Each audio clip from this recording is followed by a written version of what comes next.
বেঁচে যে আছি এটাই আশ্চর্য ব্যাপার। সকালে দাঁত মাজার জন্য টুথপেস্ট নিলাম, এর মধ্যে নাকি ক্যান্সারের উপাদান। নাস্তায় একটু পরোটা খেলাম, সেটাও আবার ভেজাল তেলে ভাজা। সুন্দর দেখে একটা কলা খেলাম, তাও আবার কার্বাইড দিয়ে পাকানো।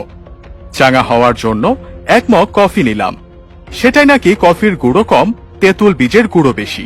কাঁচা বাজারে গেলাম টাটকা শাক সবজি কেনার জন্য, কিনবো কি, সব তো হাইব্রিড সার দিয়ে ফলানো। মশলা আর হলুদ গুঁড়ো নিলাম, ওতে আবার লেড আর ক্রোমাইড কেমিক্যাল মেশানো। সয়াবিন তেল দিয়ে রান্না করব, সেই তেলের অর্ধেকই নাকি পাম অয়েল মেশানো।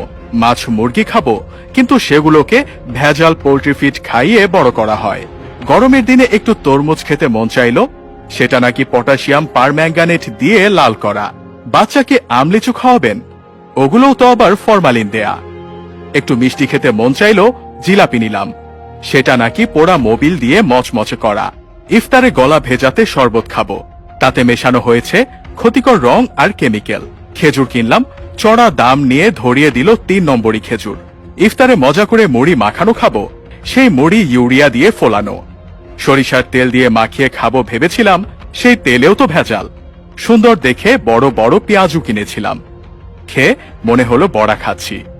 আলুর চপে আলুর নামগন্ধ নেই, বেগুনিতে বেগুন খুঁজে পেলাম না।